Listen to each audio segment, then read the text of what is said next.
Episode 4 అగ్నిలో గుసగుసలు.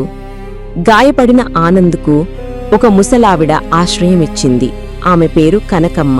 ఆమె అతని గాయాలకు మందు రాస్తూ, నిజం నిప్పులాంటిది బాబూ, అది కాల్చగలదు, కాని దారి చూపించే వెలుగునిస్తుంది అంది. ఆమె కళ్లలో ఏదో తెలియని రహస్యం దాగి ఉంది. రోజులు గడుస్తున్నాయి.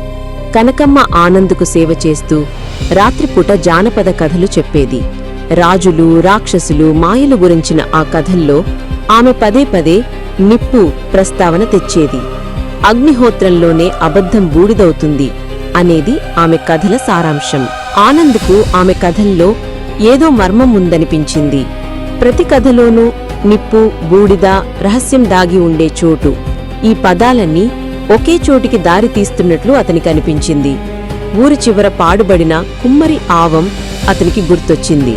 ఒక రాత్రి ఆనంద్ ఎవరికీ తెలియకుండా పాడుపడిన కుమ్మరి ఆవం దగ్గరకు వెళ్లాడు. చల్లారిపోయిన ఆ నిప్పుల కొలిమిలో బూడిద కింద ఏదో దాగి ఉందని అతని మనసు చెబుతోంది.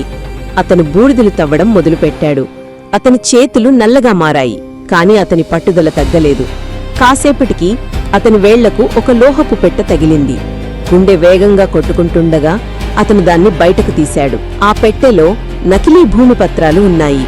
ఊరి అనాథ పిల్లల భూములను రాజు తన పేరు మీద ఎలా మార్చుకున్నాడో తెలిపే ఆధారాలు అవి.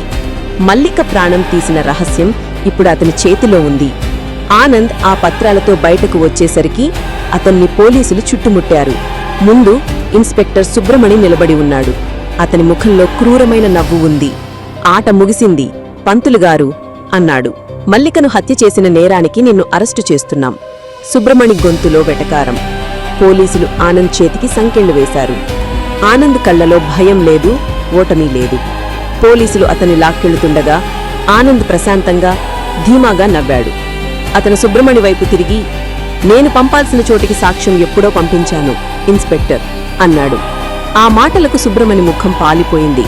అతని కళ్లలో నమ్మలేని ఆశ్చర్యం, కోపం. ఆనంద్ ఆట ఇంకా ముగలేదు. అసలు ఆట అప్పుడే మొదలైంది. నిజం అనే నిప్పు రగలడం మొదలైంది. అది ఎవర్ని కాల్చేస్తుందో చివరి అంకంలో తేలుతుంది.